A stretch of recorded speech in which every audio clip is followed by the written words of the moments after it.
Okay, welcome to the next TS session. This is the 10th TS session in this course, Principles of Signals and Systems, offered by Professor Aditya Jagannathan from IIT Kanpur.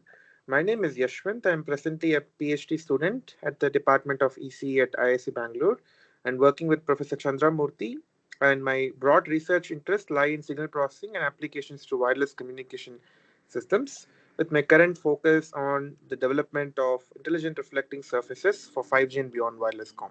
So if you have any queries about the TS sessions that I conduct, so you can about the contents in particular, you can feel free to contact me in this email ID. And if you want to know more about me, you can navigate to this web link here.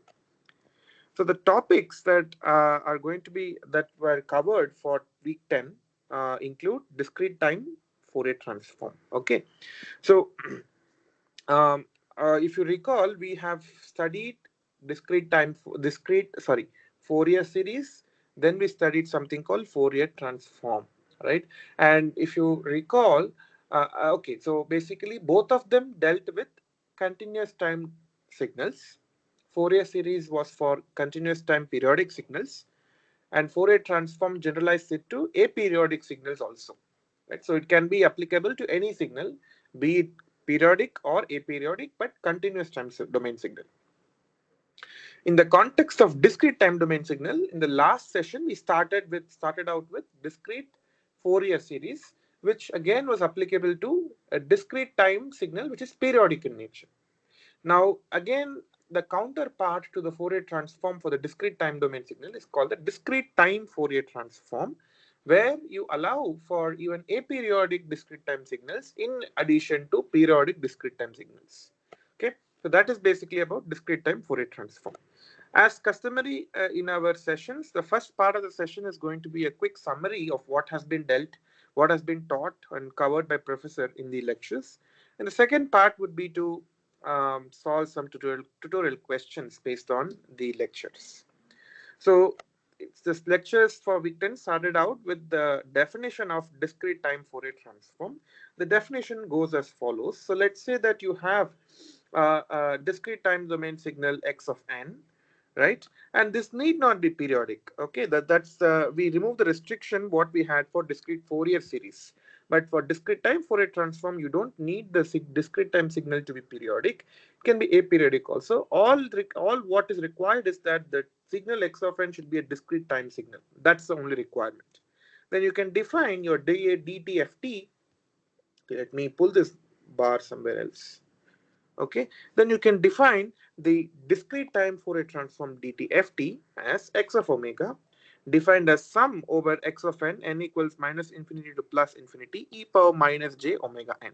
Okay, so here omega is basically your frequency variable, and if you look at this omega, this can vary in a continuous fashion. So therefore the DTFT is always a continuous time frequency domain signal. Okay, although your x of n was a discrete time domain signal, the DTFT of the discrete time domain signal is a continuous signal in the frequency domain. It is something like this. So if you plot x of omega, just for the sake of example, it will be continuously varying. It is not sampled. Okay, it will be continuously varying in the frequency domain. That is the meaning of saying it is a continuous frequency domain signal. So DTFT is always continuous in nature. There is, of course, there is a discrete version of the discrete frequency domain signal also that will be studied in the next week. That is called discrete Fourier transform. You will not have that word time. That is the big concept or the content for the next week lecture, week number 11, and we'll solve questions from that in the next week. So this week it will be on discrete time Fourier transform, which is defined as this particular equation. Okay, so if that again, it basically has the meaning that you would represent your discrete time domain signal in another basis in the frequency domain. So that is the interpretation of this equation. So similarly, if someone gives us the frequency domain signal, we should be able to convert that to time domain, right? So that is called inverse discrete time Fourier transform. That is defined as x of k equal to 1 by 2 pi integral minus pi to pi x of omega e power j omega k d omega. Okay, so if you one main difference which I would like to point out is that this integration is over only minus pi to pi. Unlike the inverse Fourier transform, where it was from minus infinity to plus infinity, here it is only from minus pi to pi. There is a reason for that. We'll come to it in a while. Okay, so if I take the magnitude of x of omega and plot as a function of omega, that is called the magnitude spectrum. And if I take the phase of x of omega and plot it as a function of omega, that's called phase spectrum. And for a real signal, what you can show is that the magnitude spectrum exhibits an even symmetry and the phase spectrum exhibits an odd symmetry. That is in line with the other properties of other Fourier transforms, other variants of Fourier transforms also. Now again, convergence, right? So what did we say? We say that in Fourier transform we talked about convergence. When does the Fourier transform exist, right? So similarly for discrete time Fourier transform also you have the notion of convergence. So one of the sufficient condition to prove that the DTFT will converge or it exists is when x of n is absolutely summable. What does it mean? That you take the summation n equals minus infinity to plus infinity, mod of x of n should be less than infinity. If this condition holds, that means x of n is absolutely summable, in which case your DTFT will converge or it will always exist. Okay. Yeah. If ROC of x of z contains unit circle, you can always ensure that x of n is absolutely summable. That is, suppose if you are unable to compute the summation and show that it is less than infinity, another way to check whether x of n is absolutely summable or not is to take the z transform of x of n and analyze the ROC, the region of convergence of the Laplace transform of x of n. If that ROC contains unit circle, then you can basically verify that this x of n will be absolutely summable. So this is one of the easier tricks to verify whether a signal is absolutely summable or not using the properties of Z transform.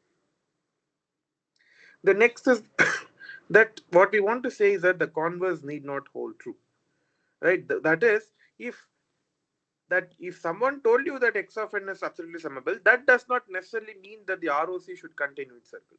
It's only the one-way argument. That is, if the ROC contains unit circle, then it implies absolute summable. But if the signal is absolutely summable, does not mean that the ROC should contain unit circle. So it is only one-way argument, not a bidirectional argument. Okay. Now is a very very very key property of DTFT. What is shown in this pink color here? So DTFT is periodic in 2 pi. That is, x of omega plus 2 pi is equal to x of omega. Okay, this is precisely the reason, that is, your discrete time Fourier transform is a periodic signal in the frequency domain. This is precisely the reason why the integral in the definition of inverse discrete time Fourier transform is taken only with respect to one period in the frequency domain. If you consider from minus infinity to plus infinity, this integral will not converge. This will blow up. Okay, it'll be a very very large number. So this integral will not converge. That's why we take the integration over one period of the frequency domain signal. What is the one period? 2 pi. So we take from minus pi to pi. Okay, so that's the main difference with respect to Fourier transform. That is, for Fourier transform, we did not have any property that the Fourier transform has to be periodic.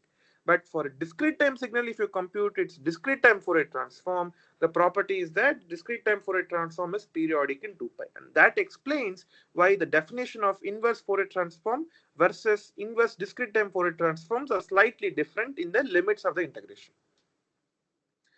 Okay, so that is about the definition of DTFT. Now, frequency response of a discrete time system can be computed using the discrete time Fourier transform of the impulse response. Okay, that is, if you have, let's say you have a discrete time signal x of n given as an input to a system whose impulse response is h of n, and it produces an output discrete time signal y of n. Then using the convolution property of the discrete time Fourier transform, you can show that the frequency response of discrete time signal, which is the DTFT of h of n, which is denoted by h of omega, is given by the ratio of the discrete time Fourier transform of the output to the discrete time Fourier transform of the input. So this is basically the way to compute the frequency response of a given system, discrete time system. In fact, what we already know is that for any LTI system, right, you can always show that your h of omega can be expressed as a ratio of two polynomials. Okay, this follows from what? This basically follows from the fact that any LTI system can be represented as a linear constant coefficient differential equation. Remember, differential equation comes for a continuous time LTI system. For a discrete LTI system, it is not differential equation. Any discrete time LTI system can be represented by a linear constant coefficient difference equation. It's not differential equation, it's a difference equation. If you write down that expression for your input output relationship of a discrete time LTI system and take the DTFT on both the sides, you can show that you will get this as your expression for h of omega. The frequency response of any discrete time LTI system can be represented as a fraction of two polynomials. Okay, now, okay, so basically now I would like to quickly go over the properties of discrete time Fourier transform, just like how we saw the properties for Fourier series, Fourier transform, Laplace transform, Z transform, discrete Fourier series. Now we are going to look at the properties of discrete time Fourier transform. Okay, so again the reference for this is basically Oppenheim and it's table number 5.1. Okay, so there is a notation is slightly different here. They use the notation e power j omega. So until now we just told that the frequency domain variable is omega, the capital omega, that is this small, this big omega. What they are going to use is, instead of, they're going to replace this capital omega by e power j small omega. Okay, they're going to replace omega is equal to e power j omega. So that means x of omega means is represented as x of e power j omega. Okay, with this as a notation, this is a notation which the book by Oppenheim follows. So let us go over the properties of discrete time Fourier transform, DTFT. Okay, so again it's an aperiodic signal, let's say x of n.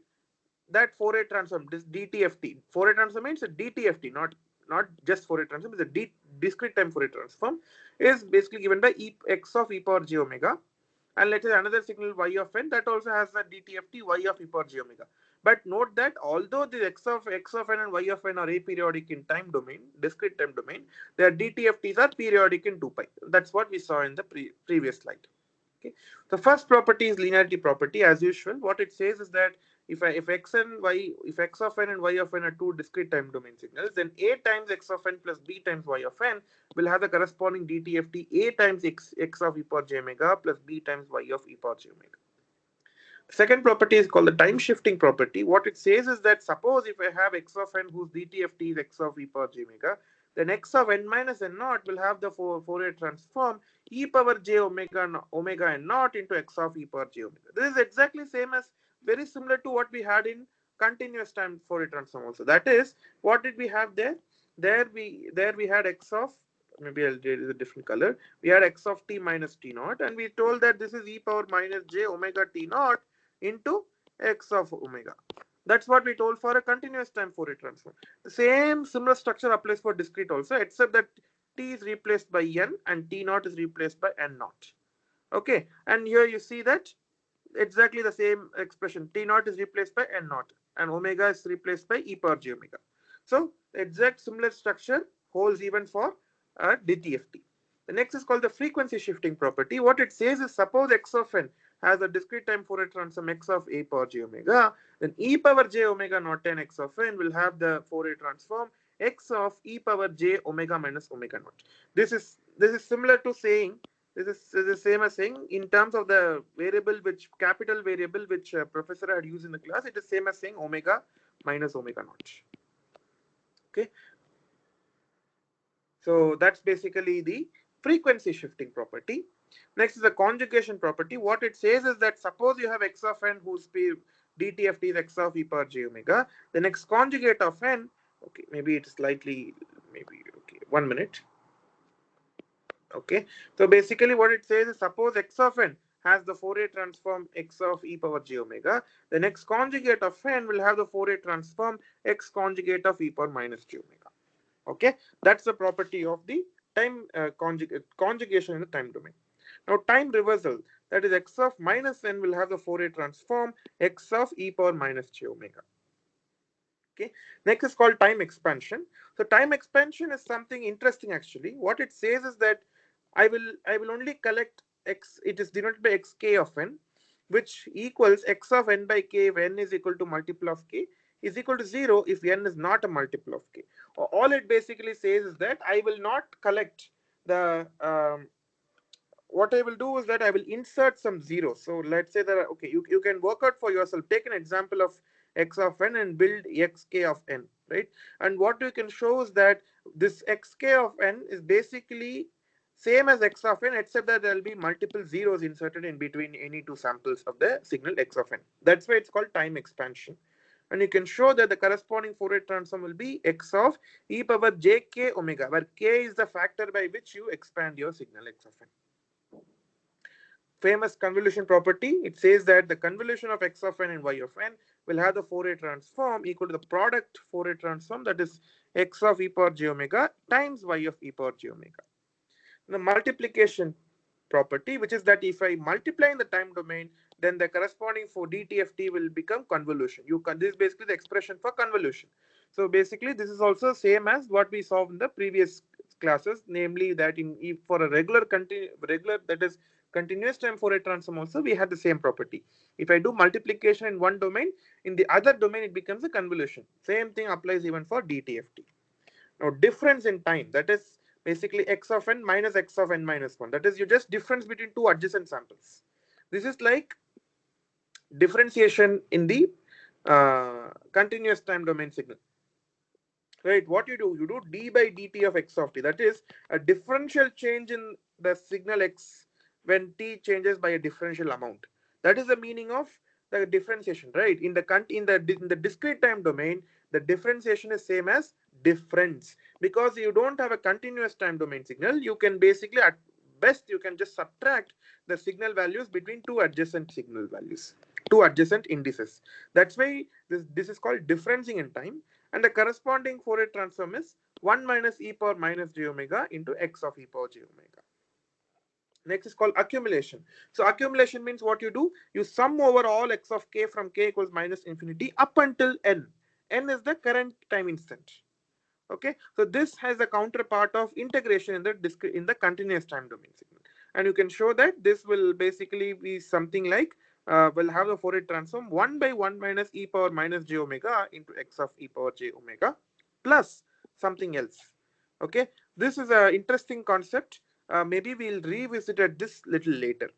Okay, so basically it's not just this plus some other function which contains an impulse train. Differentiation in the frequency domain, that is if x of n is the aperiodic signal and Fourier transform is x of e power j omega, then n into x of n will have the Fourier transform j times d by d omega of x of e power j omega. Okay, this is called the differentiation in frequency domain.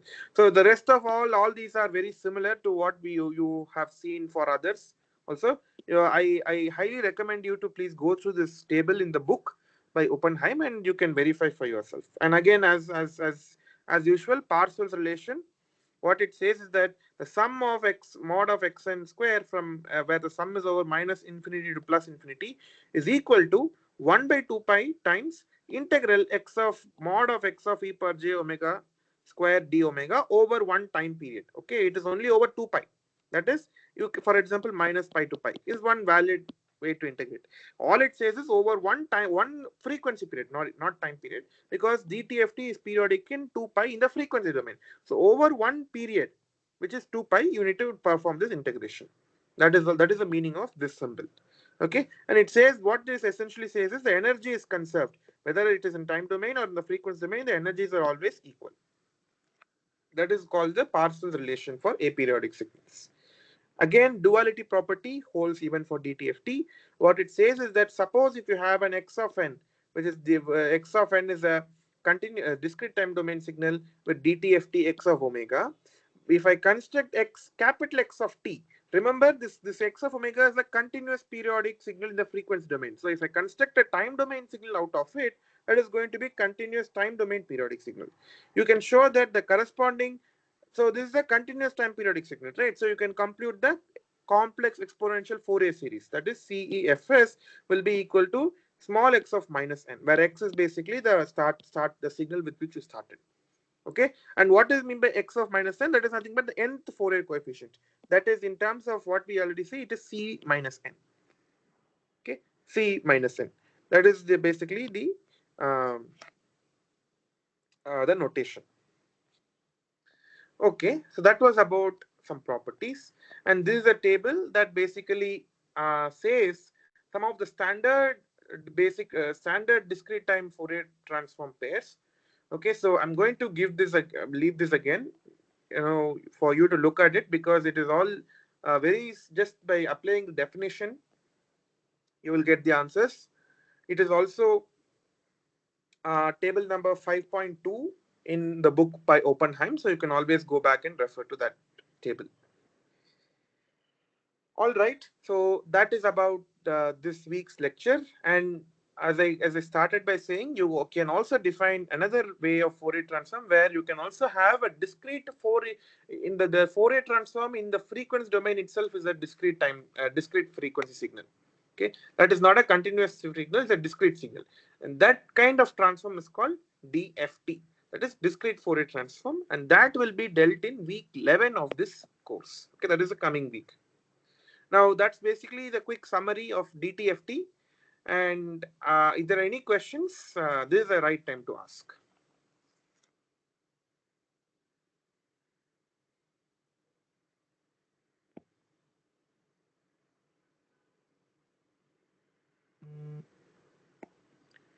Okay, I see that there are no questions. One Surant has given in a chat. Okay, great. Then let's move on. So the second part of today's class is basically tutorials, right? So basically we are now going to solve some questions based on the concepts that we're discussing. And first question will be basically on discrete Fourier series, because last session we I think hardly solved one or two questions on discrete Fourier series. I wanted to solve one more at least question on discrete Fourier series. Okay, so the question goes as follows: determine the discrete Fourier series representation for each of the following discrete time signals. Okay, the first signal is basically x of n equal to cos pi by 4n.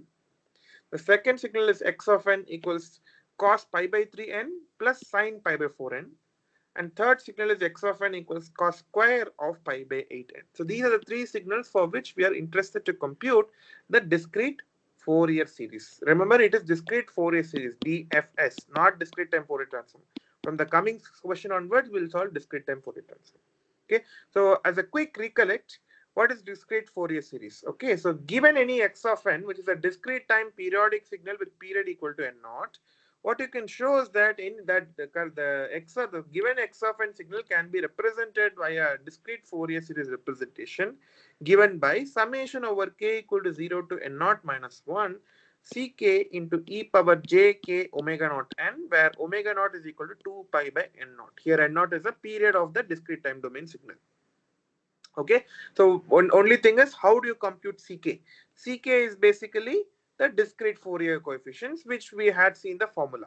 Okay, I have not written down the formula here, but you will understand the reason in a minute why I have not written down the formula for ck. But from the last class you can again find the expression for ck. Okay, but another concept that you must remember is that the ck's are periodic with period n naught. That is, if the given discrete time domain signal is periodic with n naught, corresponding discrete Fourier series will also be periodic with same period n naught. That is, in other words, ck plus n naught will be equal to ck for any k. Okay, this is basically the quick recall of what discrete Fourier series was. Now, with this in the background, we will solve the question. The first question is what? X of n equals cos pi by 4n. Now, this is basically a discrete time periodic signal. How? Why? Because the cos sign, it's a cos signal, so it's a periodic signal. What is the period? Remember, what did we say? Period of any, for example, if it's a sine or cos signal, you take the coefficient of the argument. Here n is the time index, right? N is the time index. So whatever is the coefficient of the time index, you take that and divide, take 2 pi and divide 2 pi by that number. Okay, here it is 2 pi divided by pi by 4. Okay, 2 pi by pi by 4. Take the coefficient of your time index and divide 2 pi by that coefficient. Okay, so that will give the period of the signal. So it is 2 pi by pi by 4, or it is 2 pi by pi into 4 or 8. Therefore, this cos pi by 4n is periodic with period equal to 8. Or in other words, what is the omega naught? Omega naught is the thing that appears in your discrete Fourier series representation. So omega naught is equal to 2 pi by n naught, which is 2 pi by 8, or it is pi by 4. Therefore, your discrete Fourier representation is cos pi by 4 n equals summation k equal to 0 to 7. Why 7? Because if you remember the equation for discrete Fourier series, it is up until n naught minus 1. We found that n naught is equal to 8, so 8 minus 1 is 7. Okay, times ck into e power j omega naught n. Omega naught is nothing but pi by 4. Therefore, it is k into pi by 4 into n. Therefore, the only thing we know everything. The only thing which we don't know is ck. We need to find ck for k equal to 0 to 0, 1, 2, 3, and so on till 7. Okay, this, if we are able to find ck, then discrete Fourier series is obtained. We know we have fully characterized the discrete Fourier series. Now again, we're going to apply, what we are going to apply is a trick which we used for the continuous time Fourier series. Namely, we'll again resort to Euler's equation. Okay, what did Euler say? Euler say that your cos theta is equal to half of e power j theta plus e power minus j theta. We're going to do the same. So it's given that cos pi by 4n can be written as half of e power j pi by 4n plus e power minus j pi by 4n. But recall that this pi by 4 was essentially your omega naught also. Therefore, this you can write it as half of e power j omega naught n plus half of e power minus j omega naught n. But if you look at this, this means C1 is equal to half and C minus 1 is half. Why? Go back to the expression. Okay, you look at this expression for discrete Fourier series. Therefore, the expression will have C1 into e power j pi by 4 n plus C2 into e power j 2 into pi by 4 n, and so on, right? Therefore, whatever is the coefficient of pi by 4 in the exponent, that is the Fourier series which you're talking about. Therefore, here the coefficient of pi by 4 is what? 1. Therefore, this half, whichever is multiplying that, is C1. Here, what is the coefficient of pi by 4? And it is minus 1. Therefore, the coefficient of e power minus j pi by 4 is half, which is C minus 1. Is this point clear? Please tell me if this is clear, because this is the important step in this solution. Can anyone confirm if this is clear? Okay, so a student says it is yes. If it's not clear, unless you tell me, I cannot understand. So please tell that it's not clear to you. If at all there's something is not clear to you, okay, then I can repeat it again. Okay, fine. So what we have done, what we have found is C1. Oops, sorry. What we have found is that C1 is basically my half, and C minus 1 is also half. But we are not, okay, C1 we have, but we are not interested in C minus 1. We are only interested in the values of CK for 0 to 7. That is, we want C0, C1, and so on to C7. We only want this, not any other thing, right? So now is the place where we are going to apply the periodicity of your C minus 1. Basically, there's a periodicity of discrete Fourier coefficients. That is, what we know is that C minus 1 is equal to C minus 1 plus N naught. Why? Go back and see this. This is the expression we had, right? CK plus N naught is equal to CK for all K. Put K equals minus 1. Then what you have, C minus 1 plus N naught is equal to C minus 1. That's what we're writing here also. So C minus 1 is equal to C minus 1 plus N naught. But what is N naught? N naught is 8 in this example. So 8 minus 1 is 7. Therefore, C minus 1 is same as C7, which is equal to half. Therefore, what did we get? We got C1 is equal to C7 is equal to half. Okay. Now, not just that. You look at this e power minus j omega naught n. I'm going to show that e power minus j omega naught n is same as e power j 7 omega naught n. Why? Let's do it. So e power j 7 omega naught n is same as e power j 2 pi minus pi by 4, because basically what is omega naught? Pi by 4, right? So it is e power j 7 omega naught n is same as e power j 7 pi by 4 n. But 7 pi by 4 is nothing but 2 pi minus pi by 4. Now this is basically, you can write this as e power j 2 pi n into e power minus j pi by 4n. But e power j 2 pi n is equal to 1, because it is nothing but cos 2 pi n plus j sin 2 pi n. J sin 2 pi n will go to 0, cos 2 pi n will go to 1. Therefore, the first term is always equal to 1 into e power minus j pi by 4n. Therefore, this e power j 7 pi by 4n is same as e power minus j pi by 4n. Or in other words, e power j 7 omega naught n is same as e power minus j omega naught n. Okay, therefore what? So therefore this e power minus j omega naught n, I have replaced it with e power j summon 7 omega naught n, because both are same because of the periodicity of property of the complex exponential. Okay, and not just that, this half is also C7 because that's what we proved here. Therefore, we now call this equation as equation B. Now what you do, you compare this equation B with equation A. What is equation A? The general representation of discrete Fourier series. Now what you do, if you compare, what do you get?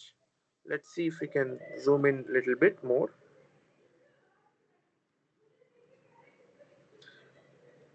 Okay, let's zoom in a little bit more. So what do you see? We see that C1 is equal to C7 is equal to half. The rest of the coefficient, that is C0, C2, C3, C4, C5, C6, all of them take the value 0. Okay, this is the expression for your discrete Fourier series, and with that your the expression for discrete Fourier series coefficients, with that the discrete Fourier series can be given by cos pi by 4n equal to summation k equal to 0 to 7 ck into e power j k pi by 4n, where ck is given by these numbers here. Is it clear? Is the solution clear?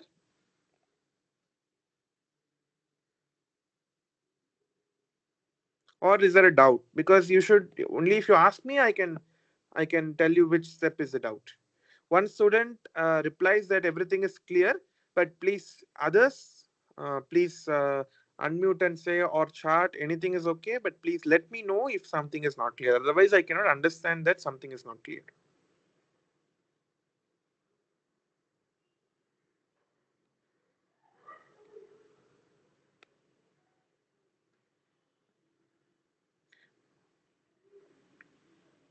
Okay, I hope everything is clear up until now. No one is asking any doubts. Okay, then let's go forward.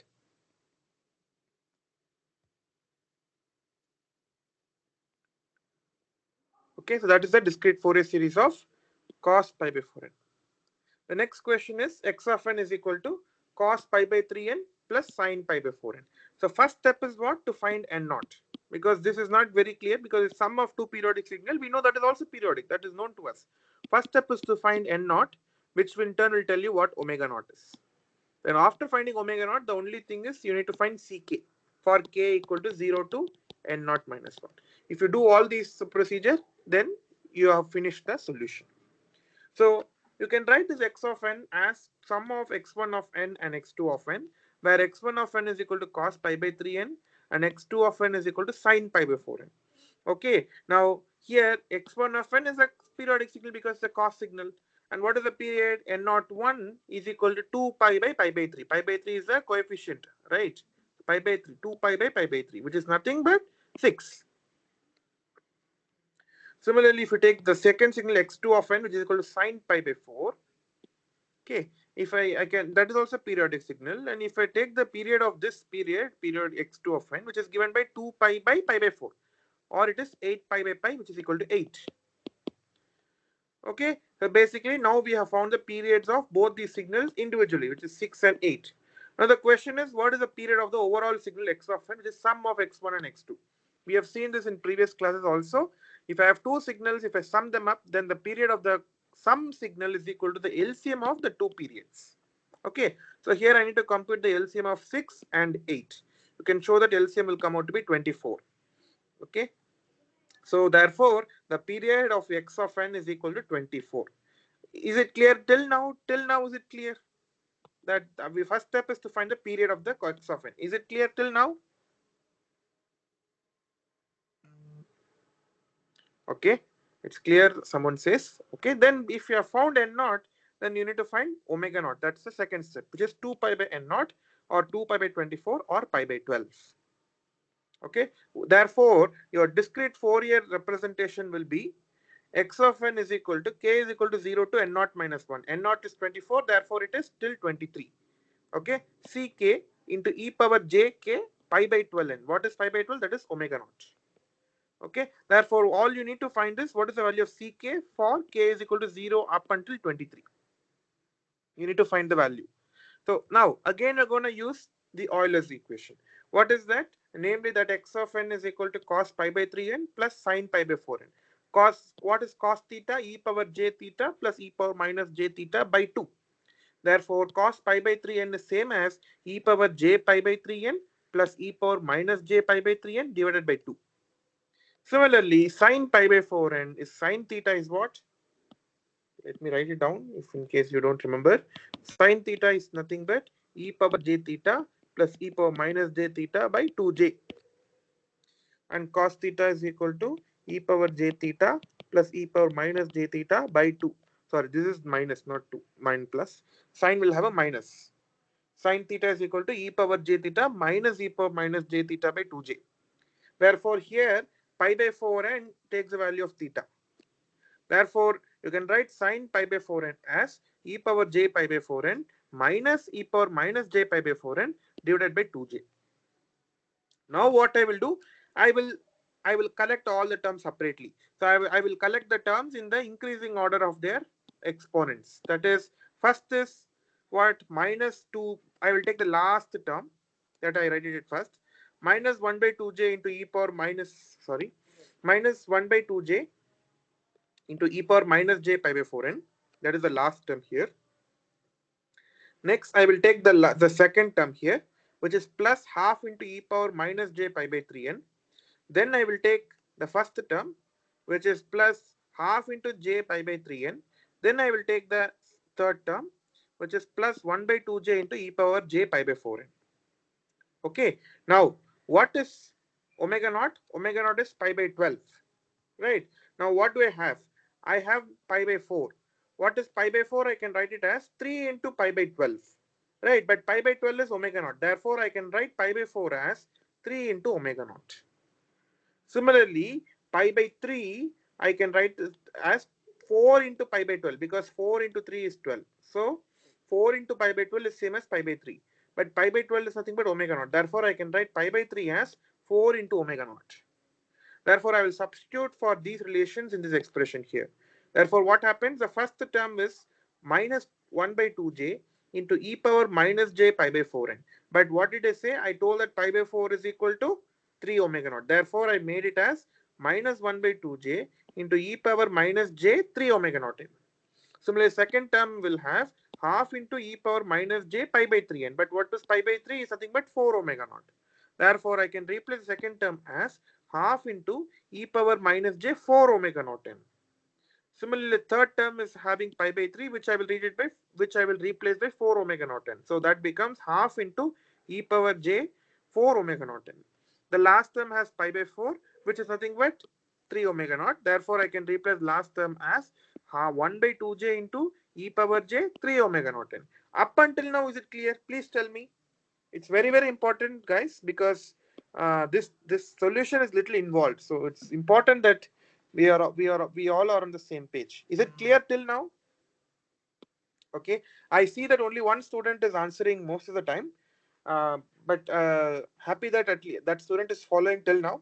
But if others are not able to follow, you should tell me. Otherwise, it's going to be difficult for me to understand whether you follow it or not.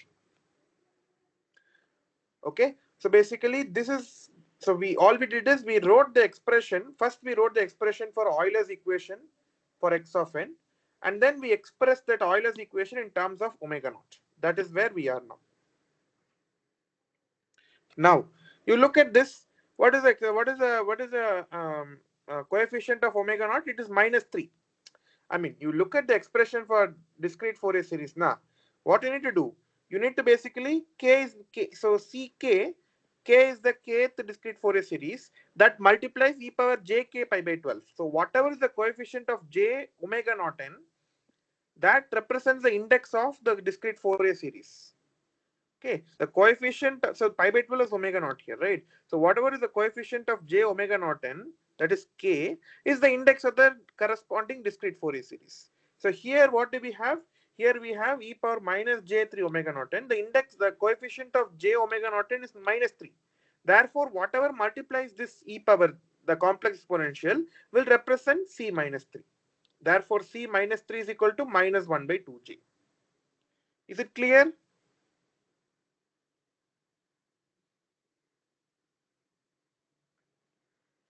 Is it clear? Okay. The next term is nothing but e power minus j 4 omega naught n. Therefore, what is the coefficient of j omega naught n? Minus 4. Therefore, whatever multiplies the complex exponential is c minus 4. Therefore, c minus 4 is half. The next term is half into e power j 4 omega naught n. Therefore, coefficient of j omega naught n is 4. Therefore, whatever multiplies this complex exponential is c4. So, c4 is equal to half. Similarly, the last term is e power j 3 omega naught n. So, what the coefficient of j omega naught n is 3. Therefore, whatever multiplies this complex exponential, that is 1 by 2j is equal to c3. Okay. So, now we have gotten, but what are we interested? We are not interested in this c minus 3 and c minus 4. Why? Because what we want is only for ck, where k ranges from 0 to 23, not negative numbers. Therefore, we'll again use the periodicity of these ck's. That is, c minus 3 is same as c minus 3 plus n naught, but n naught is nothing but 24. Therefore, c minus 3 is same as c minus 3 plus 24, which is c21. Therefore, c minus 3 is same as c21, which is equal to minus 1 by 2j, the same number here. Okay. Similarly, c minus 4. C minus 4 is same as c minus 4 plus 24, which is same as c20, and that is same as half, because c minus 4 and c20 are same, equal to half. And c4 is anyways half, and c3 is anyways 1 by 2j. Similarly, what you can show is that your e power minus j3 omega naught is same as e power j21 omega naught. You can show that, okay, by using the periodicity of e power j omega naught. Okay, like how we did. Basically, what I'm saying is that if I take e power j minus 3j omega naught n, that is same as e power j 21 omega naught n. Why? Because I can, this is same as e power, okay, maybe I can write from the leftmost. This is same as e power minus j 3 omega naught n into e power j 24 omega naught n. Why? Because it's nothing but 2 pi. So 24 omega naught n is always an even integer, even multiple of pi. Okay, so that will make it, basically what it will make, it will always make this guy to be 1. So this is always equal to 1. What is e power j 24 omega naught n? It's nothing but e power j 24 into pi by 12 into n, right? Because omega naught is pi by 12. And this is nothing but equal to e power j 2 pi n, which is equal to 1 always. Okay, and so therefore I'm multiplying by 1. I'm writing that 1 as e power j 24 omega naught n, but that is same as e power j 21 omega naught n. That's where I replaced e power minus j 3 omega naught n by e power j 21 omega naught n with minus 1 by 2j as the corresponding coefficient. Similarly, e power minus j 4 omega naught n, I can replace it with e power j 20 omega naught n. Okay, do the same thing. Okay, and the corresponding coefficient is half. Therefore, you have been able to express your x of n by using Euler's equation as this big expression. Now call this equation B. Call this as equation B. Now what I want you to do is compare A and B. What is A? The general expression for discrete Fourier series. And if you compare that with B, where is B? You can show that the discrete Fourier representation is given as follows. X of n can be represented as k is equal to 0 to 23 ck e power jk pi by 12n, where c3 is equal to 1 by 2j, c4 equal to c20 is equal to half, c21 is equal to minus 1 by 2j, and for every other k not belonging to 3, 4, 20 and 21, for every other k, the corresponding ck is equal to 0. So this is the complete solution. This is the complete DFS representation of x of n is equal to cos pi by 3n plus sin pi by 4n. Is it clear?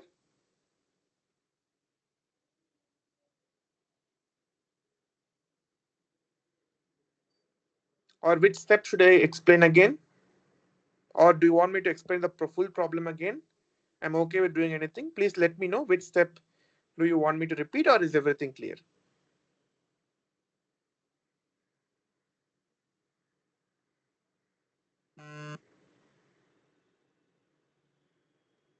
Okay, so one student again replies that everything is clear. The other student, how about you? Yes. Okay, clear. Great. Thanks. Okay, so then let's move on to the last question in this first question, last part of the first question. Namely, what is the discrete Fourier representation of cos square pi by 8n? Okay, the first step is I'm going to decompose this cos square in terms of cos. What I use this formula: cos 2 theta is equal to 2 cos square theta minus 1, or cos square theta is equal to 1 plus cos 2 theta by 2, right? So basically, that as a consequence, cos square pi by 8n can be written as 1 plus cos pi by 4n, because 2 into pi by 8 becomes pi by 4 and whole by 2. Okay, therefore that's how I got this expression, that x of n is equal to half plus half into cos pi by 4n. Now, cos pi by 4n is a periodic signal. So what is the period? N naught is equal to 2 pi by 4, or 8. Okay, therefore, this whole signal is a periodic signal with period 8. Therefore, what is omega naught? Omega naught is 2 pi by 8, which is equal to pi by 4. 8 is the N naught. Okay, so omega. So therefore, your discrete Fourier series square representation is x of n is equal to k is equal to 0 to n naught minus 1. N naught is 8, so 8 minus 1 is 7. Ck e power j k pi by 4n. So Ck is basically your coefficient you need to find for k is equal to 0 to 7. Okay, this equation, the general representation of discrete Fourier series for the signal x of n is equal to cos square pi by 8n. Now let's apply the Euler's equation. That is, cos square pi by 8n can be written as e power j pi by 8n plus e power minus j pi by 8n by 2 the whole square. Right? Now apply a plus b the whole square. What is the first term is 1 by 4 times e power j pi by 4n. Second term is 1 by 4 times e power minus j pi by 4n. And third term is 2 into half. Why? Because this e power j pi by 8n into e power minus j pi by 8n, they cancel with each other. Only thing will half will multiply 2 times. That is given by this expression here. Therefore, you can, and 1 2 and 1 2 get cancelled. Therefore, the entire thing you can write it as 1 by 4 into e power minus j pi by 4n plus half plus 1 by 4 into e power plus j pi by 4n. Okay, but what I know is that omega naught is equal to pi by 4. Therefore, I can write this Euler's equation again as, wherever there is pi by 4, replace that with omega naught. Therefore, it is 1 by 4 into e power minus j omega naught n plus half into plus 1 by 4 into e power j omega naught n. Now, again, what did we say? Whatever is the coefficient of j omega naught n, that represents the index of the Fourier series that is multiplying the complex exponential. So here it is e power minus j omega naught n. The coefficient of j omega naught n is minus 1. Therefore, 1 by 4 is c minus 1. Similarly, half is nothing but c0. Why? The coefficient, if you look at the definition of the Fourier series, c0 is nothing but k is equal to 0. Therefore, for c0 will not multiply with any complex exponential. c0 is just standard c0. That's why there is no complex exponential here. That means half corresponds to c0. Similarly, for e power j omega naught n, the coefficient of j omega naught n is 1. Therefore, 1 by 4 corresponds to c1. Okay, again, what we require is not c minus 1, because our requirement is c k, where k ranges from 0 to 7. So this we know c0 and c1, but c minus 1 we don't want. Again, we will use a periodic property of ck. So c minus 1 is same as c minus 1 plus n naught, which is c minus 1 plus 8, which is c7. Therefore, again, what you can show is that this e power minus j omega naught n is same as e power plus j 7 omega naught n with coefficient 1 by 4. And this last term I've written is the second term here, that is 1 by 4 into e power j omega naught n. Second term I've written is the first term here. Okay, now what I do, I will compare A and B. This is basically the B expression obtained using Euler's formula, and A is the expression for the general discrete Fourier series representation. Compare term by term. Okay, this is e power j k omega naught n. This is e power j omega naught n, e power j 7 omega naught n. But here you have e power j k omega naught n. Pi by 4 is omega naught. Okay, therefore, comparing A and B, what you can get is that x of n is the discrete Fourier series representation is x of n is equal to summation k is equal to 0 to 7 ck into e power j k pi by 4 n, where c0 is equal to half, that is basically of this half. This is basically C1, that is 1 by 4, and this is basically C7, which is 1 by 4. Everything else is 0. Okay, so this is the complete picture or the complete representation of your discrete Fourier series for x of n is equal to cos square pi by 8n. Okay, is that clear? Yes, sir. Okay, very good. Cool. Nice. Okay, so the next question is simple. Okay, what is the discrete time Fourier transform of the signal x of n given by minus an into u of minus n minus 1? Okay, you can, of course, the one simple one, sorry, one straightforward way is use the definition of discrete time Fourier series, that is plug in what is the discrete time Fourier series, e power minus j, sorry, not series, transform, discrete time Fourier transform, e power minus omega j omega naught d omega naught, and integrate it from, sorry, summation over n is equal to minus infinity to plus infinity, this into e power minus j omega n naught, sorry, n omega n. That is basically the expression for DTFT. But I'm going to solve it using a property. Okay, given is a is greater than 1. Okay, that is the given to the question. Find the DTFT of this signal. Now, what I'm going to do is first I will not come to DTFT. I'll find the Z transform. By if I find a Z transform, it is very clear. It's easy for us to know that from our previous classes. The Z transform of x of n is nothing but 1 by 1 minus a z inverse, which is simplified as z by z minus a, with ROC is nothing but z mod z less than mod a. Okay, mod z less than a. That is okay. That is basically the what the z transform of the given signal x of n. Now, what I want you to understand is that this number a is a number greater than 1, right? And this ROC is less than mod z less than a. That means it is a part of the circle, interior part of the circle with radius equal to a. But this a is greater than 1. What does it mean? It means that this your ROC of is something of this sort, right? You have the unit circle mod z is equal to 1 given by this blue line, whereas the actual ROC is mod z less than a, which is with that circle is going to be outside the unit circle. Why? Because a is greater than 1. Okay, therefore the actual ROC is this white purple color circle, but that contains what? It contains the blue circle, which is the unit circle. Since mod z is equal to 1 is a part of ROC, you can obtain the DTFT by just substituting z is equal to e power j omega. Okay, this is the property. You remember we discussed this even for continuous Fourier transform with respect to Laplace transform. What did we say there? We told that if the ROC of Laplace transform contains a j omega axis, all you can do is in the Laplace transform put s is equal to e power j omega. Correct. You will get the continuous time Fourier transform. Same is the analogy. Same is the property for discrete time signal also. If your ROC for the Z transform contains the unit circle, then just put Z is equal to e power j omega, and that expression will give you the DTFT of the same signal x of n. So what I did, but this is correct only in for a greater than 1. Otherwise, this approach is incorrect. This is not the correct solution. Okay, maybe the final answer could be same, or it may not be same, but the way in which you arrive at the answer is not correct if a is less than 1, because in that case your ROC doesn't contain unit circle, so we cannot just put z is equal to e power j omega and obtain the Fourier transform. That is not a correct approach. But since a is greater than 1, our ROC always contains a unit circle.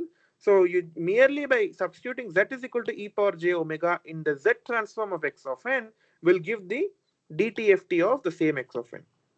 Okay, so z is equal to e power j omega. So z inverse is e power minus j omega. So this is the DTFT of x of n is equal to minus a power n into u of minus n minus 1 when a is greater than 1. Okay, is it clear?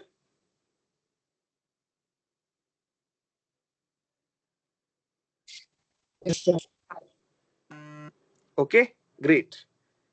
Okay, I think we are exactly at 7:01. What we'll do is we'll take break for about 15 minutes. So we'll again come back at 7:17. Okay, so at 7:17 we can again start resuming our session. But you can stay online, no problem. No need to leave the meeting. Just stay online at 7:17. Again, we'll resume the solving of problems.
Okay.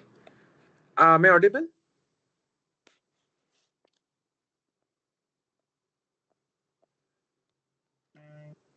Yeah, cool. So let's then resume with the next question. The question is as follows. We need to find the discrete time Fourier transform of the rectangular pulse sequence, which is shown here. What is the rectangular pulse sequence? It basically takes a value 1 from 0 to n minus 1. That is, over n samples, it takes a value. There are n samples totally, and it takes a value 1. Everywhere else, it takes a value 0. Find the DTFT of such signal. Okay, again, we are going to use the properties. So what you can show is that this signal is nothing but u of n minus u of n minus capital N. Why? Because u of n means basically this is a unit step function in the discrete time domain. Okay, that means it will have one for all positive n, all positive one for all positive small n, and u of n minus capital N starts at n is equal to capital N and has all positive, all ones.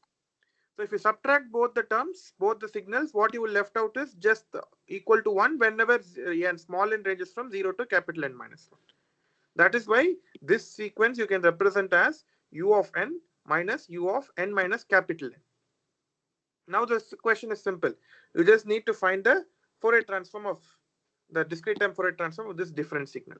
Okay, solution is as follows. So first we'll apply the definition of this DTFT. What is the DTFT? This is an alternative way you can use the property. The DTFT goes as follows. Basically, that summation n equals minus infinity to plus infinity x of n e power minus j omega naught n.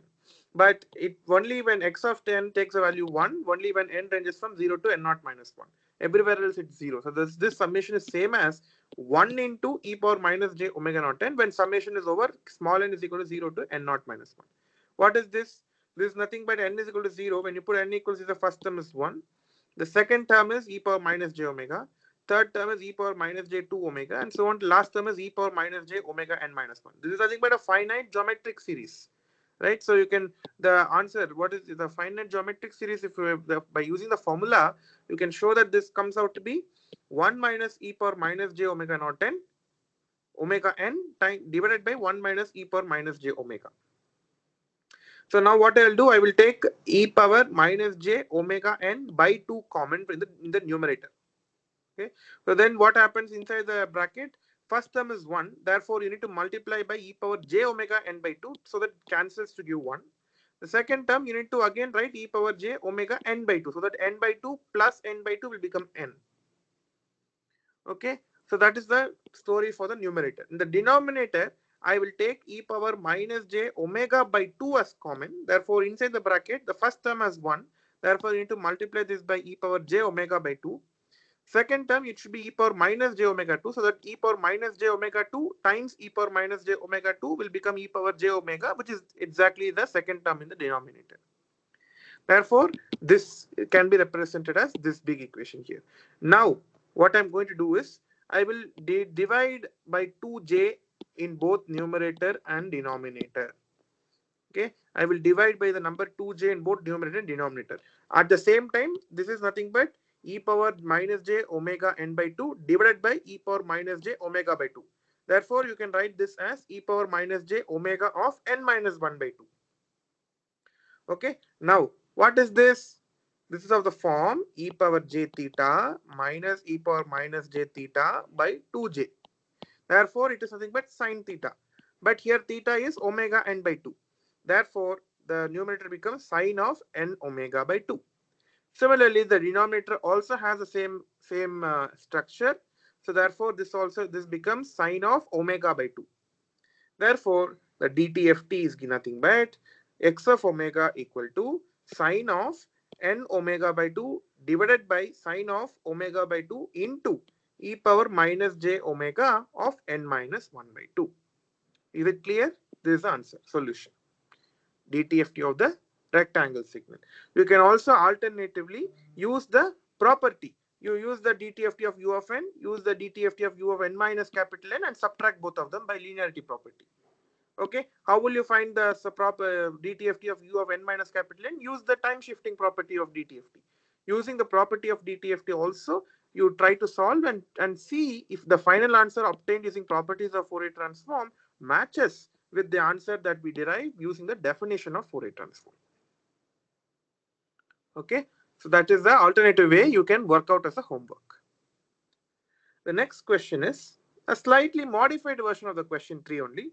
What I'm saying is, earlier I told that the rectangle signal ranged only from 0 to n minus 1, but now I'm extending it to negative axis also.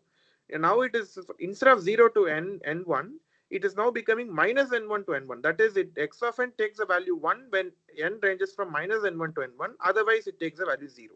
Find the DTFT of such a signal. That's the question. As you will see again, we will now not use a definition. We'll just use a property of DTFT. So what I will do is, first I will define another signal x1 of n. So different signal than x of n in the question, which takes the value 1 when the small n ranges from 0 to 2n1, where n1 is basically the number of samples given in the question. Okay, so whenever small n ranges from 0 to 2 and 1, the signal takes the value 1, otherwise it takes the value 0. So I'm constructing such a signal and call it as x1 of n. Now, you see what is the relation between the signal given in the question, x of n, and the constructed signal x1 of n. All you do is, you can obtain x of n by advancing the signal by n1. That is, you left shift the signal by n1 duration. Right? Then what you will essentially get is x of n. Okay, I'm sorry, there's a small typo. It is not just 2n1, it should be 2n plus 1, because there are totally how many samples? Total number of samples is 2n plus 1. Oh, sorry, this is 2n only. Okay, sorry. Total samples is 2n 1 plus 1. Here also total samples is what? It is starting from 0 until 2n1, so it is also 2n plus 1.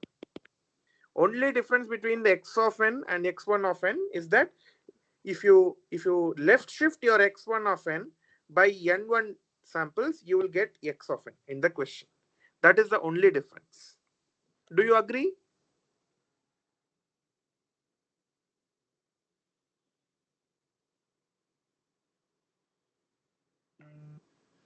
Okay, you agree? Great. Therefore, now what is the property of your Fourier transform? You are doing time shifting here by a factor of n1. Therefore, your x of omega, which is the Fourier transform you need to find, is related to the Fourier transform of x1 of omega as x of omega is equal to e power j omega n1 times x of omega. This is coming because of doing time shifting by n1. Okay, this is equation 1. Now, what I need to do, if I find x1 of omega, I can substitute in equation 1 and find the x of omega, which is the required answer. So I will now find the Fourier transform of x of omega. Now, what is x1 of omega? I will find the Fourier transform. What is x1 of n? It's a x1 of n is nothing but a rectangle signal from 0 to 2 and 1. Correct. Now you see, go back to the previous question. It is also exactly the same thing, right? From 0 to n minus 1. Only difference is here it is n minus 1, but here it is 2n1.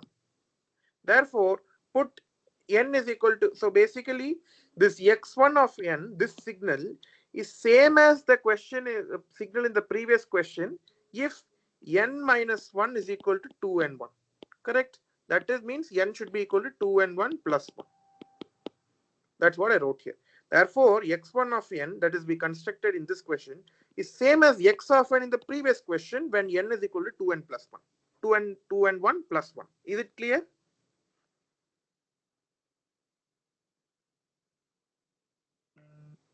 Yeah. Therefore, x1 of omega is same as this number with n is equal to 2 and 1 plus 1. That's all. So just put n is equal to 2 and 1 plus 1 here. You will get x1 of omega here. That's what I'm doing here. Therefore, x1 of omega is nothing but e power minus j omega of 2 and 1 plus 1 minus 1 by 2. Why? You see here there was, here what did we have? We had n minus 1 by 2, but now n you should put with 2 and plus 1 plus 2 and 1 plus 1. That is basically this. So minus plus 1 minus 1 cancel, 2 to cancel, you will only have n1. It is e power minus j omega n1. And similarly, what did you have here? Here you had sine n omega by 2 divided by sine omega by 2. Sine omega by 2, nothing, no change because it is independent of n. Only numerator will change for x1 of omega, which is sine 2n plus 1, 2 and 1 plus 1 omega by 2 divided by sine omega by 2. But what is this? This is same as 2n1 omega by 2 plus omega by 2, just distributive property. I'll take omega common. If I take omega common, it becomes n1 plus half in the, if I take omega common, right? Therefore, it becomes the final x1 of omega becomes e power minus j omega n1, which is carrying forward from this step. Okay, times sine of omega times n1 plus half divided by sine of omega by 2. This is x1 of omega. Now what I need to do? I need to substitute this equation 2 in equation 1 to get x of omega. Correct. But here you see you have to multiply x1 of omega by e power j omega n1. But x1 of omega has e power minus j omega n1. So both of them will cancel with each other. And so what you will get is that your x of omega is equal to sine omega of n1 plus half divided by sine omega by 2. So you see, I just used the property of the DTFT to find the DTFT of the given signal without using the definition. Is it clear? Is the solution clear?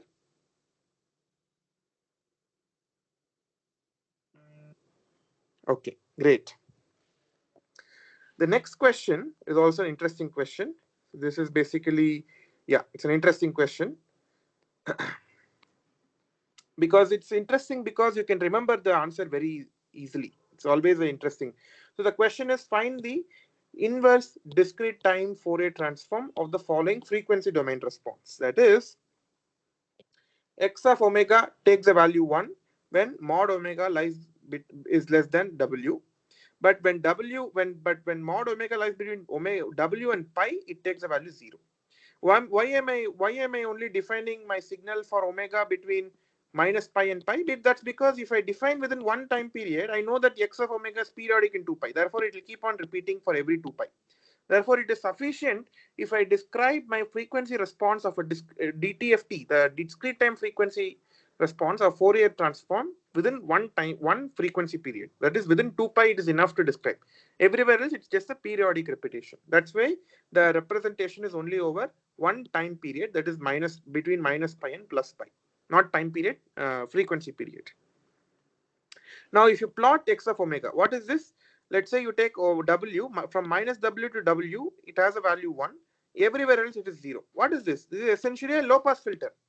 What it says is that the question is essentially asking what is the IDTFT, that is the impulse response of a system which is a low pass filter at cutoff frequency w. That's why I told this is an interesting question, because it's a standard result which you can always remember. Okay, it is essentially asking what is the impulse response of a system which is a low pass filter at cutoff frequency w, which is a discrete time low pass filter system at cutoff frequency w. Okay, so that's basically the question. The answer is simple. Just you need to apply the definition of inverse discrete time Fourier transform, which is nothing but x of n is equal to 1 by 2 pi integral minus pi to pi x of omega into e power j omega n d omega. But what I know that x of omega takes a value 1 only between minus of w and w. Everywhere else, it takes a value 0. Therefore, this is same as integral minus w to plus w 1 into e power j omega n d omega. And now basically it's simple integration, nothing more than that. This is nothing but 1 by 2 pi into e power j omega n by jn from minus w to plus w, or e power jn w minus e power minus jn w by jn into 2 pi. Now this is nothing but, what is this? You recall that e power jn omega w minus e power minus jn w by 2j is nothing but sine nw. So collect 2 and j, left out will be n and pi. That is 1 by n pi into sine of nw. Okay, therefore x of n, that is the inverse DTFT, is sine nw by pi n. This is like a sinc function, right? This is like a sinc function because it is of the form sine x by x. Of course, it is sine. You should have had a pi, but I understand. But it is like a sinc function. Therefore, this is basically the impulse response of a discrete time low pass filter with cutoff frequency W. Okay, so that's why it's a very interesting result to remember. Okay, that's all. This is a solution. Is it clear?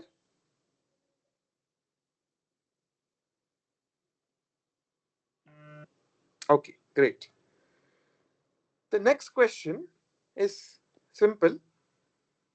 What is the inverse discrete time Fourier transform of x of omega is equal to 2 pi into delta of omega minus omega naught, where both the frequencies are less than pi?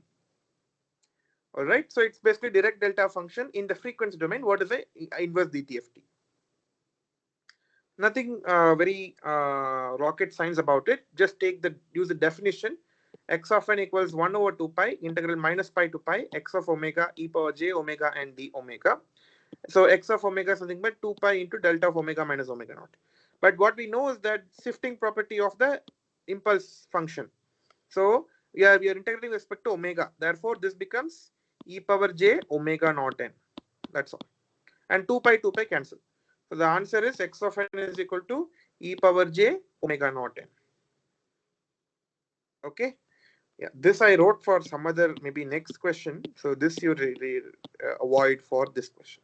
So the x of n is nothing but e power j omega naught n. That's all. This is also same thing. You would have seen in even in continuous case also, right? You would have seen something like that. E power j omega naught omega t naught. It had what? Oh, sorry. You had e power omega naught t into x of t, or e power just your x of t is nothing but e power j omega naught t, right? If that is the case, we saw that x of omega was what? 2 pi into delta of omega minus omega naught. That's what we saw for continuous Fourier series, continuous Fourier transform. Same thing here also, that if e power j omega naught n will have a shifting in the delta function in the frequency domain. Same whatever we saw for continuous Fourier transform extends even for discrete time Fourier transform. Okay, the next question: find the discrete time Fourier transform of x of n is equal to 1 for all n. See, in the previous previous question, it was 1 only over a finite window. Everywhere else it is 0, but now I'm saying it is 1 for all n. That is, it's fully 1. What is the DTFT of that signal? Simple again. What I will do is, why I'm saying is, in the previous question, what did we see? We saw that for this delta function, your x of n, the inverse DTFT was e power j omega naught n for any n. Now put what? Put omega equal to 0. If you put omega equal to 0, this e power j omega naught n will be equal to 1. Right? So x of n is equal to 1. Therefore, if you put omega naught is equal to 0 here, that is the DTFT of 1 also. So it's 2 pi into delta of omega. That's what I wrote here. Okay. What you do, you just put omega naught is equal to 0 in the previous equation, in this equation. Okay. Therefore, what we know from this equation is that 2 pi into delta of omega minus omega naught has the inverse DTFT e power j omega naught n. If you put omega naught is equal to 0, then 2 pi into delta of omega will have the inverse DTFT 1, or 1 has the DTFT 2 pi into delta of omega. That is what I wrote here. Is it clear? These are important questions. It can come in assignments also. It can come in gate exams. Okay, is it clear? Okay, so you think which part is not clear? Let me try to explain you.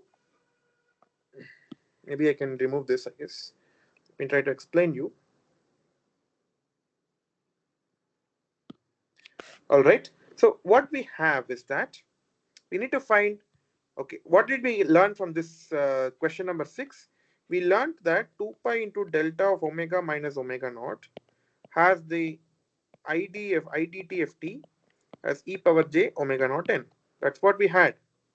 Or in other words, e power j omega naught n will have the DTFT 2 pi into delta of omega minus omega naught. Both are same. In the previous equation is IDTFT, the next equation is DTFT. If I put omega naught is equal to 0, then what will happen? This is 1 because e power 0 is 1. That has a DTFT what? 2 pi into delta of omega. That's what I'm saying. So 1, the DTFT of on all one signal will be 2 pi into delta of omega. That's what I'm saying here. Is it okay? Yeah. All right. The next question is again a question which I've written down for the sake of completeness. What is the DTFT of x of n is equal to minus sine omega naught n, where omega naught is a number less than pi. Nothing so crazy, and nothing again very hard about it. First step is nothing but you express the Euler's representation of sine, which is e power j omega naught n minus e power minus j omega naught n by 2j. There is a minus here because the given question is a minus. That is nothing but e power minus j omega naught n by 2j minus e power j omega naught n by 2j. Now, what you need to find the DTFT. Okay, from again go back to the previous question. What did we see? We saw that e power j omega naught n has a DTFT 2 pi into delta of omega minus omega naught. That's what we saw in the previous question. Just use this property here. So e power minus j omega naught n will have the DTFT 2 pi into delta of omega plus omega naught. E power j omega naught n will have the DTFT 2 pi into delta of omega minus omega naught. Okay, that is from question 6. And 2j you need to just multiply and subtract by linearity property of DTFT. Now 2 and 2 get cancelled. J you can bring up by, then it becomes minus j. Then it becomes minus pi into j into delta of omega plus omega naught plus pi into j into delta of omega minus omega naught. Take pi j common, you simplify. That gives you the expression for DTFT of minus sine of omega naught. Is it clear?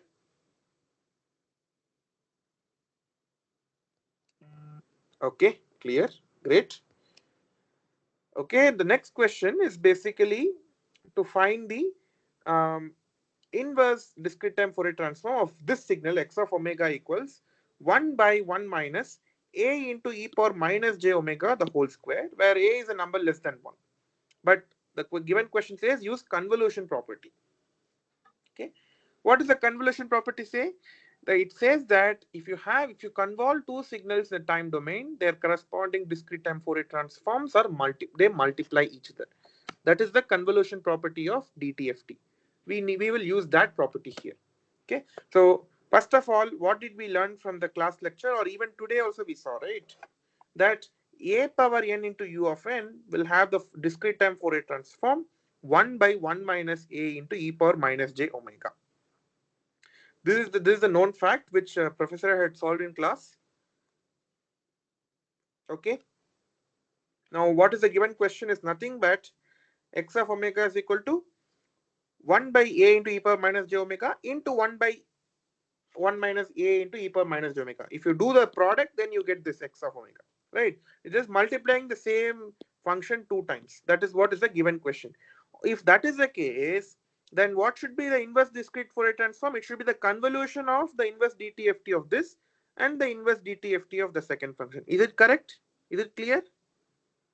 That's the convolution property, right? So basic, but here you see both are same functions. Therefore, you need to convolve a power n into u of n with itself, because you are multiplying 2 times the same signal in the frequency domain. So the convolution should be within the same signal. The convolution will be between the same signals, two same signals. A power n into u of n convolve with a power n into u of n. That's all. If you find the answer for this, that is the inverse DTFT of this given question using convolution property. Okay, let's do that. Okay, so now you see, let's assume n is greater than 0 for a moment. So x of n is nothing but a power n u of n convolution a power n u of n. Apply the definition of convolution. What is this? This is nothing but sum k equal to infinity minus infinity to plus infinity a power k into u of k into a power n minus k into u of n minus k. That is basically the convolution property, right? What did I do? Let's say this is y of k. Let's say this is z of k. Okay, and you want to convolve. Then what does it mean? X of n is nothing but sum over k equal to minus infinity to, okay, so k equals minus infinity to plus infinity y of k into z of n minus k. This is the expression for convolution. I'm saying y of k is equal to a power k into u of k. Z of n minus k is a power n minus k into u of n minus k. Is it clear?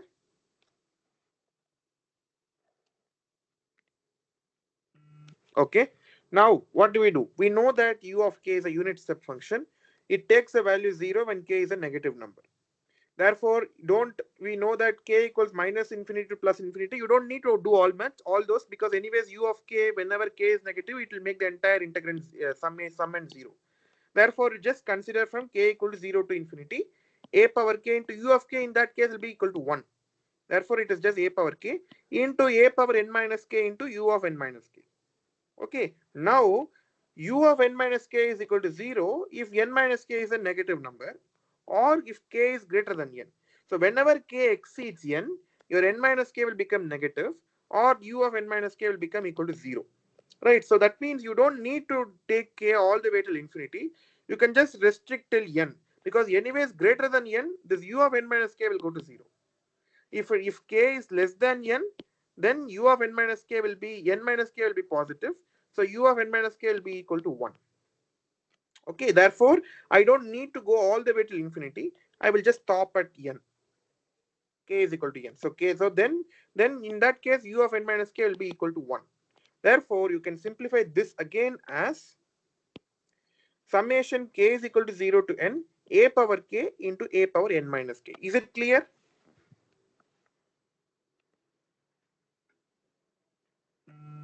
Okay, great. Now a power k into a power n minus k is nothing but a power n. But I'm summing over k. Therefore, a power n is a constant. You can bring outside the summation. So it is a power n into summation over k is equal to 0 to n 1. That is, you're summing 1 n plus 1 times from k is equal to 0 to n. Therefore, it is nothing but n plus 1 into a power n. Okay, this was all for n greater than 0. When n is less than 0, this summation will not exist. You know why? Because the minimum value for k is equal to 0. When n is less than 0, you cannot write the summation.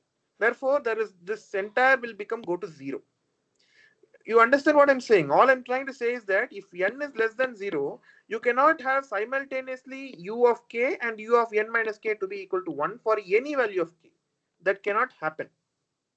Therefore, for n less than 0, always one of these two u's will always be plus infinity. So that will make the entire summation to be 0 for any value of k. So any n less than 0, n less than 0, this summation will always be equal to 0. Is it okay?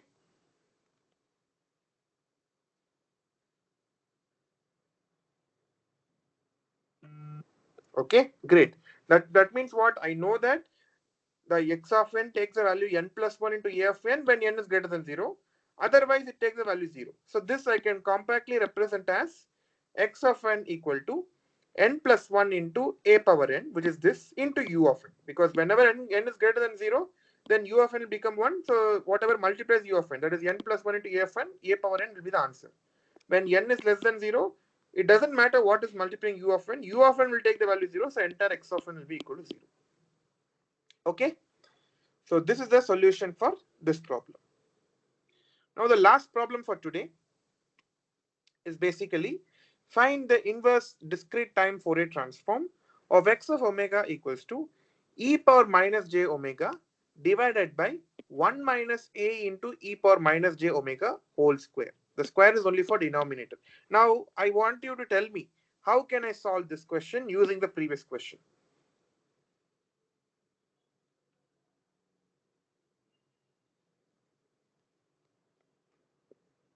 Yes, any thoughts? How can I solve this question using the previous question?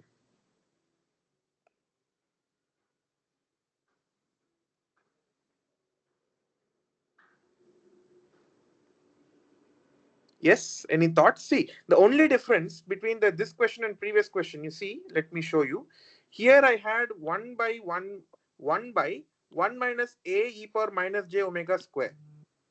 Here also, I have the same thing, 1 by 1 minus e power j omega square, except that the numerator I'm multiplying by e power minus j omega. That's the only difference I'm having. Therefore, this is nothing but time shifting property. Why?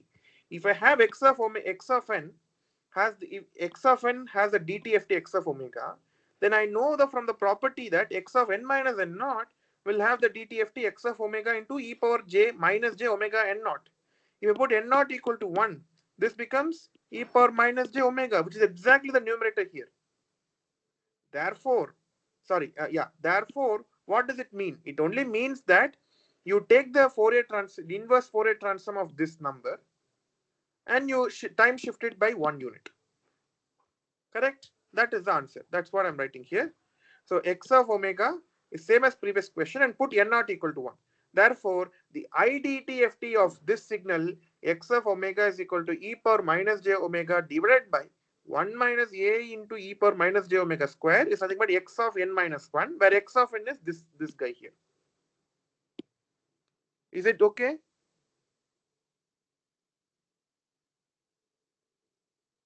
Or not?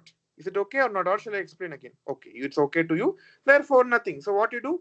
Just put n is equal to n minus 1 here. So n plus 1 will become n.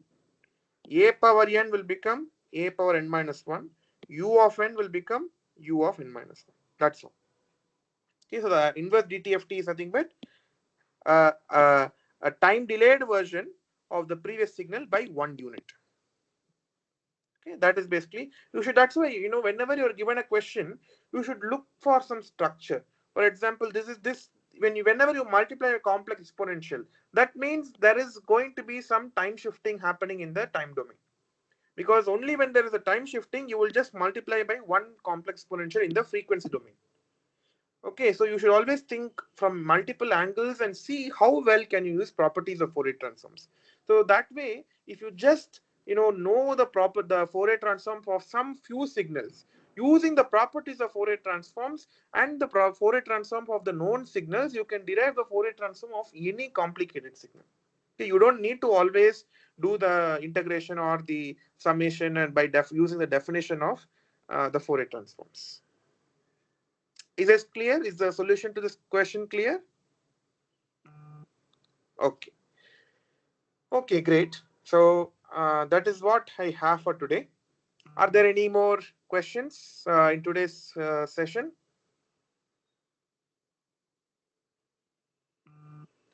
Okay, great. So we will again meet next week um, at 6 o'clock. Maybe slightly I may be delayed next week, but I'll try my best to join at 6 o'clock. But if I'm delayed, just please hold on. But I will join for sure next Friday. We will meet at the same time. If I'm delayed, maybe I may be delayed by 10 minutes or so. But please just join the call and be online. We will meet for sure next week also. Okay. All right. So there are no more questions. Then we can stop for today. Is that okay?